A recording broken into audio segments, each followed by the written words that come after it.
આપનું સ્વાગત છે। હું છું હાર્દિક મોદી। 10 સુધીની શરૂઆત કરીશું એક બ્રેકિંગ ન્યૂઝથી કે જ્યાં રાજકોટમાં બેફામ થાર ચાલકે અકસ્માત સર્જ્યો છે। પૂર ઝડપે આવી રહેલી કારે વળાંકમાં ટુ વ્હીલરને ટક્કર મારી। ટક્કર બાદ ટુ વ્હીલર પર સવાર પરિવાર પડ્યો નીચે। 150 ફૂટ રિંગ રોડ પર ઉમિયા ચોક પાસેની આ દુર્ઘટના છે। અકસ્માત બાદ થાર ચાલક બેફામ બન્યો। કારને રોકવા જતા લોકોને પણ અડફેટે લીધા।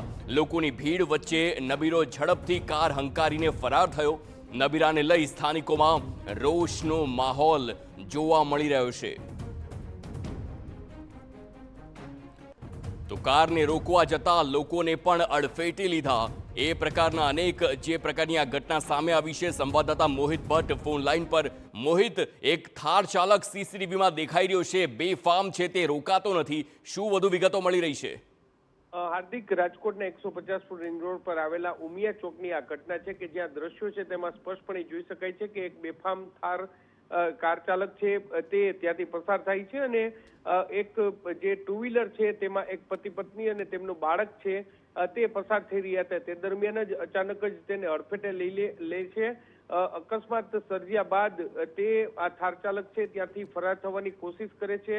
ત્યાં સ્થાનિક લોકો છે તેને રોકવાનો પ્રયત્ન કરે છે, પરંતુ બેફામ થાર ચાલક છે તે લોકોને પણ અડફેટે લેવાનો એક પ્રયાસ કરે છે અને ત્યાંથી ફરાર થઈ જાય છે। સમગ્ર ઘટનાના સીસીટીવી ફૂટેજ છે તે સામે આવ્યા છે અને પોલીસ છે તે સમગ્ર મામલે તપાસ છે તે કરી રહી છે। હાલમાં જે ટુ વ્હીલર ચાલક અને તેમની સાથે રહેલા જે લોકો છે તેમને સારવાર સિવિલ હોસ્પિટલમાં ખસેડવામાં આવે છે। સદનસીબે તેમને કોઈ ગંભીર ઈજા છે તે પહોંચી નથી, પરંતુ જે પ્રકારે બેફામ થાર કાર ચાલક છે તેની જે દાદાગીરી સામે આવી છે તે ખૂબ જ ગંભીર પ્રકારની બાબત છે। આ પ્રકારના નબીરાઓ છે તેની સામે કડક કાર્યવાહી થવી એટલી જ જરૂરી છે ને જે સીસીટીવી ફૂટેજમાં પણ જોઈ શકાય છે કે અકસ્માત સર્જ્યા બાદ તુરંત જ તે ભાગવાનો પ્રયાસ કરે છે। એટલું જ નહીં, પરંતુ તેને કોઈ રોકવા જતા લોકો છે તેમને પણ એક કચડવાનો પ્રયાસ છે તે કરવામાં આવી રહ્યો છે। જોવાનું રહેશે કે સમગ્ર મામલે પોલીસ છે તે કયા પ્રકારની કાર્યવાહી કરે છે। જી, આભાર મોહિત સમગ્ર માહિતી બદલ। તો આ દ્રશ્યો જોઈ શકાય છે કેવી રીતે એક થાર ચાલક છે સાંજનો આ સમય અને કેવી રીતે બેફામ થઈ રહ્યા છે। આ પ્રકારે નબીરાઓ અનેક વખત આવી રીતે ફરતા હોય ને લોકોના જીવને જોખમમાં મૂકતા હોય છે।